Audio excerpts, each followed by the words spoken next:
आज की इस वीडियो में हम जानेंगे कस्टमर प्रॉफिटेबिलिटी एनालिसिस क्या होता है, क्यों परफॉर्म किया जाता है किसी भी कंपनी या किसी भी बिजनेस में और किस तरह से कस्टमर प्रॉफिटेबिलिटी एनालिसिस किया जाता है।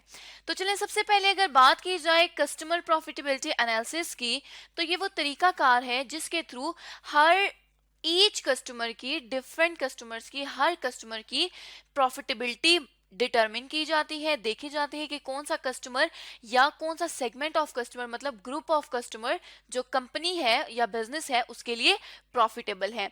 और वो किस तरह से देखा जाता है, एट्रीब्यूट करके profits and cost her customer को सेपरेटली। मतलब अगर किसी लेट सपोज कि अगर तीन तरह के कस्टमर हैं ए बी सी, इनको इनके प्रॉफिट्स और कॉस्ट एलोकेट करके देखा जाएगा कि कौन सा कस्टमर जो है वो प्रॉफिटेबल है। जिस तरह लेट सपोज ए ने 1000 का प्रॉफिट दिया है, बी ने 3000 का प्रॉफिट दिया है और सी ने 2000 का प्रॉफिट दिया है। तो यहाँ पे हम इस एनालिसिस में देख लेते हैं कि जो बी है उसने 3000 का प्रॉफिट दिया है, तो ये कस्टमर जो है प्रॉफिटेबल है कंपनी के लिए। तो यहाँ पे इन्हीं कस्टमर्स की प्रॉफिटेबिलिटी का जायजा लिया जाता है, इनका मुआयना किया जाता है कि कौन से जो कस्टमर्स हैं वो कंपनी के लिए बेहतर हैं। अब ये कस्टमर प्रॉफिटेबिलिटी एनालिसिस क्यों किया जाता है? कस्टमर प्रॉफिटेबिलिटी एनालिसिस इसलिए किया जाता है ताकि बिजनेस की सक्सेस को कंटिन्यू रखा जा सके और ये देखा जा सके कि कौन से जो कस्टमर हैं वो कंपनी को कॉस्ट कर रहे हैं और कौन से जो कस्टमर्स हैं वो कंपनी के लिए मनी बना रहे हैं। लेट सपोज कि कुछ कस्टमर्स हैं जिन पे कॉस्ट ज्यादा लग रही है एज कंपेयर टू उनकी सेल्स। अगर हम एज्यूम कर लेते हैं कि लेट सपोज जो सेल्स थी कस्टमर्स की वो थी 1000 के इक्वल, हमने 1000 की सेल की, लेकिन हमें जो कॉस्ट पड़ रही थी क्योंकि इस कस्टमर ने कम चीजें खरीदी थी तो जो हमें कॉस्ट पड़ रही थी लेट सपोज वो 1200 पड़ रही थी। तो इसका ये क्या मतलब हुआ कि ये जो कस्टमर है ये हमें कॉस्ट कर रहा है मनी। और अब जो सेकेंड सिचुएशन है कि मेक मनी करेगा, लेट सपोज ये सेल्स थी 1000 लेकिन जो कॉस्ट थी वो थी 800, तो यहाँ पे अब क्या 200 रुपीज का कंपनी को प्रॉफिट हो रहा है। तो इसका क्या मतलब है कि ये वाला जो कस्टमर है वो कंपनी के लिए मनी बना रहा है। तो इस तरह से ये जानने के लिए कि कौन सा कस्टमर कंपनी के लिए पैसे कमा के दे रहा है और किस कस्टमर पे कंपनी पैसे लगा रही है या बिजनेस पैसे लगा रहा है, तो इस चीज को जानने के लिए जो है हम कस्टमर प्रॉफिटेबिलिटी एनालिसिस का इस्तेमाल करते हैं। ज्यादातर जो कस्टमर बेनिफिट एनालिसिस है, कस्टमर प्रॉफिटेबिलिटी एनालिसिस है, वो सर्विस ऑर्गेनाइजेशन में होता है। क्यों? क्योंकि सर्विस ऑर्गेनाइजेशन में डायरेक्ट कस्टमर्स को हिट किया जाता है। हम कोई प्रोडक्ट नहीं बेच रहे होते, बल्कि जो हमारा रेवेन्यू होता है वो कस्टमर को सर्विसेज दे के अर्न किया जा रहा होता है। जो कस्टमर्स होते हैं इसमें कस्टमर जो है वो बेसिक एलिमेंट होते हैं बिजनेस का, तो इसलिए ज्यादातर इसको सर्विस ऑर्गेनाइजेशन में इस्तेमाल किया जाता है। जिस तरह लेट सपोज एक बैंक है, तो बैंक में डिफरेंट एक्टिविटीज होती हैं और बैंक में हर कस्टमर डिफरेंट टाइप की एक्टिविटीज करता है। लेट सपोज कोई जो कस्टमर है वो है कैश विड्रॉल करता, मतलब पैसे बैंक से निकलवाता है।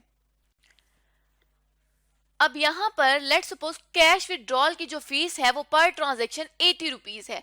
अब ये जो 80 रुपीज की कैश विड्रॉल की फीस है तो मतलब इसकी एक्टिविटी की अलग कॉस्ट है। इसी तरह से नेक्स्ट हम सपोज कर लेते हैं कि जो कस्टमर है उसने रिक्वेस्ट करनी है एक स्टेटमेंट को। अब ये भी बैंक सर्विस प्रोवाइड कर रहा है कि जो कस्टमर है वो अपनी मंथली या अपनी वीकली स्टेटमेंट को बैंक से निकलवा सकता है। तो यहाँ पे लेट सपोज जो कस्टमर ने अपनी स्टेटमेंट निकलवानी है, वो स्टेटमेंट की जो फीस है वो है 100 रुपीज। तो यहाँ पे अब कस्टमर की जो प्रॉफिटेबिलिटी है वो उसकी कॉस्ट के मुताबिक देखी जाएगी कि उस पे कॉस्ट क्या लग रही थी। इसी तरह से जिस तरह कैश विड्रॉल हो गया, रिक्वेस्ट हो गई स्टेटमेंट की, इसी तरह से बैंक्स में लोन भी रिक्वेस्ट किए जाते हैं कस्टमर्स की तरफ से। अब इन लोन पे इंटरेस्ट रेट जो होता है वो डिफरेंट होता है। अब इंटरेस्ट की जो कॉस्ट है वो डिफरेंट होगी। लेट सपोज जो इंटरेस्ट की कॉस्ट है 1 लाख रुपए का अगर लोन लेता है कोई कस्टमर, तो उसके ऊपर 10,000 रुपए की वो कॉस्ट पे कर रहा है। तो मतलब डिफरेंट एक्टिविटीज हो रही हैं बैंक में और इन डिफरेंट एक्टिविटीज की डिफरेंट कॉस्ट है और इन डिफरेंट एक्टिविटीज की कॉस्ट की बेसिस पे जो ऑर्गेनाइजेशन है वो कंपनी की प्रॉफिटेबिलिटी को चार्ज करता है। वो किस तरह से कि अगर कस्टमर चार्ज करेगा different activity, let suppose customer ने विड्रॉल किया है कैश, तो उसकी डिफरेंट एक्टिविटी है। अब इस एक्टिविटी की बेसिस पर प्रॉफिटेबिलिटी भी डिफरेंट होगी, जिससे अभी हमने पहले भी बात की थी। और यहाँ पे जो कस्टमर प्रॉफिटेबिलिटी एनालिसिस है, इसमें जो मेन पार्ट एक और जो कंसेप्ट लाई करता है वो ये करता है कि इसमें परीटो एनालिसिस का कंसेप्ट आता है। परीटो एनालिसिस एक इकोनॉमिस्ट ने इंट्रोड्यूस करवाया था ये एनालिसिस, जिसमें उस इकोनॉमिस्ट ने ये कहा था कि जो 80% ऑफ वेल्थ है कंट्री की, जो 80% कंट्री में जो पैसा आता है, ये कंट्री की जो दौलत है वो किस वजह से है, वो पॉपुलेशन का मतलब आबादी के 20% लोगों ने वो पोसेस किया हुआ है, अपने कब्जे में किया हुआ है। मतलब जो अमीर लोग हैं वो 20% हैं, जिनकी वजह से कंट्री की जो वेल्थ है वो 80% है। अब अगर हम एक जिस अब एग्जांपल अब हम परीटो एनालिसिस का अगर ग्राफ देखना चाहें तो इस ग्राफ में क्या है कि परसेंटेज ऑफ कस्टमर, ये जो परसेंटेज लिखी हुई है ये कस्टमर को सर्व किया है इसकी लिखी हुई है, और यहाँ पे जो परसेंटेज है ये वेल्थ की परसेंटेज है। अब यहाँ पर हम देख सकते हैं कि ये जो 20% की वेल्थ है इस पे जो है यहाँ पे 80% का मैक्सिमम प्रॉफिट जो है वो आ रहा है। तो इसका क्या मतलब हुआ कि वही वाला कंसेप्ट कि 20% जो लोग हैं मुल्क के उन्होंने 80% दौलत ऑक्युपाई की हुई है।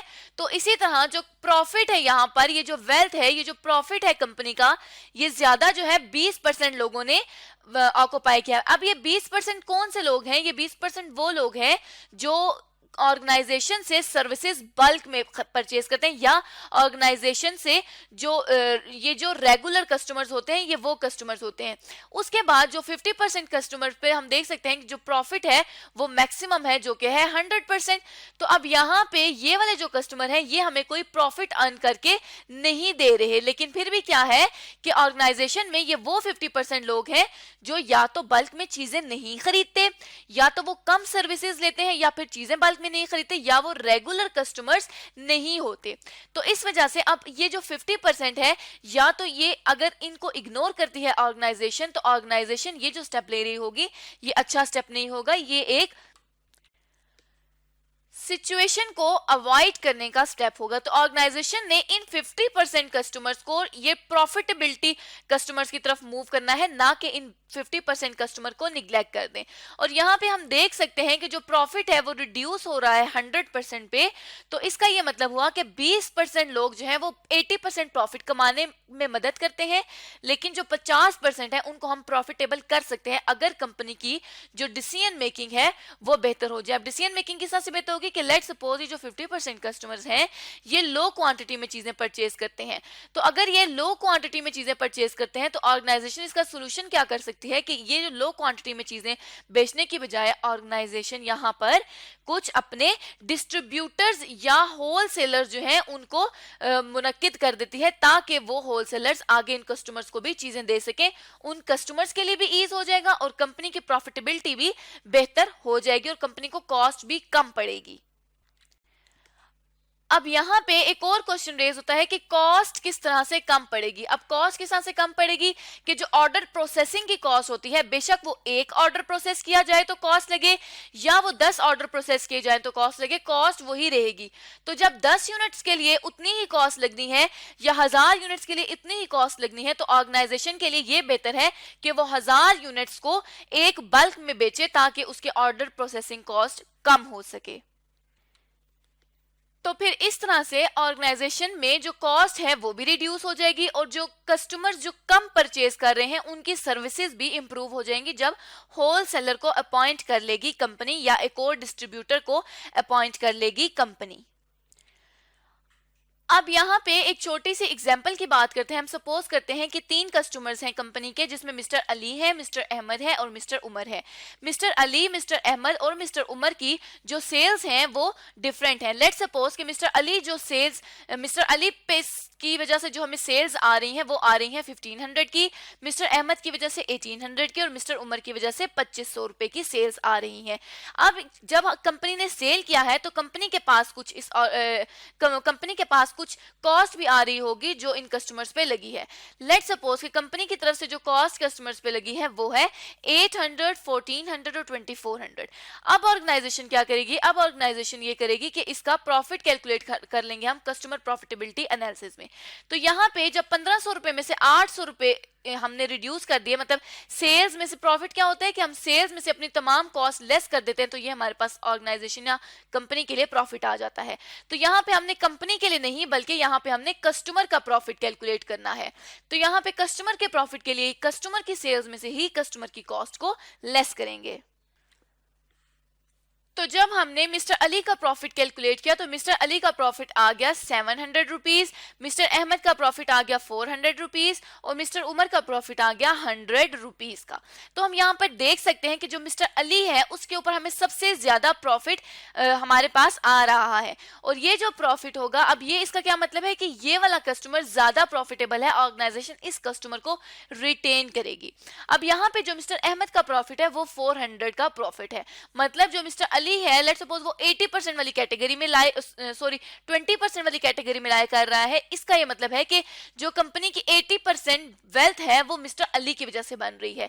इसी तरह मिस्टर अहमद का 400, तो हम एज्यूम कर लेते हैं कि मिस्टर अहमद का जो प्रॉफिट में आ रहा है वो 50%, ये 50% कस्टमर में लाए कर रहा है जो ऑर्गेनाइजेशन को 50% प्रॉफिट की तरफ लेके जाता है। और मिस्टर उमर वो है जो ऑर्गेनाइजेशन को 100% प्रॉफिट की तरफ लेके जा रहा है, लेकिन इस कस्टमर को सेल करने से ऑर्गेनाइजेशन को बेनिफिट नहीं हो रहा क्योंकि इसकी सेल्स तो ज्यादा है लेकिन इसकी कॉस्ट भी ज्यादा है। तो यहाँ पे इस तरह से हमने इसका एनालिसिस कर लिया। आने वाली वीडियोस में हम इसको प्रॉपर एनालिसिस करेंगे अपने क्वेश्चंस के थ्रू। अब अगर बात की जाए कि क्या एडवांटेजेस होते हैं कस्टमर प्रॉफिटेबिलिटी एनालिसिस को इस्तेमाल करके किसी भी ऑर्गेनाइजेशन को, तो किसी भी ऑर्गेनाइजेशन को सीपीए या कस्टमर प्रॉफिटेबिलिटी एनालिसिस इस्तेमाल करके जो बेनिफिट्स होते हैं उनमें जो पहला बेनिफिट है वो ये है कि ये इंप्रूव करता है कंपनी की प्रॉफिटेबिलिटी को, एलिमिनेट करके नॉन प्रॉफिटेबल कस्टमर्स को। जिसमें यहाँ पे बहुत ही मिनिमम प्रॉफिट जो है वो दे रहा है मिस्टर उमर, तो इस तरह के नॉन प्रॉफिटेबल जो कस्टमर्स हैं उनको ऑर्गेनाइजेशन अपने जो है वो एलिमिनेट कर देती है ऑर्गेनाइजेशन की सर्विसेज में से। और जैसे हमने ऊपर बात की थी कि वो क्योंकि ये कम चीजें खरीदते हैं तो इनके लिए कोई होलसेलर अपॉइंट कर देगी ताकि उनकी सर्विसेज भी बेटर हो जाए और कंपनी की जो कॉस्ट है वो भी रिड्यूस हो जाए। इसी तरह से जो नेक्स्ट एडवांटेजेस है सीपीए का वो ये है कि ये मैक्सिमाइज करता है सेल्स को और सर्विसेज को टू प्रॉफिटेबल कस्टमर। जिससे हमने यहाँ पे बात की थी कि ये प्रॉफिटेबल कस्टमर्स हैं, तो यहाँ पे क्या करेगा, ये मैक्सिमाइज कर रहा है प्रॉफिट को। और या फिर जो इस तरह के कस्टमर्स हैं जो 50% में लाई करते हैं, इनको भी प्रॉफिटेबल कर सकता है कस्टमर प्रॉफिटेबिलिटी एनालिसिस अगर किया जाए तो। इस तरह से आज के इस वीडियो में हमने जाना कस्टमर प्रॉफिटेबिलिटी एनालिसिस क्या है, कस्टमर प्रॉफिटेबिलिटी एनालिसिस क्यों किया जाता है और किस तरह से किया जाता है।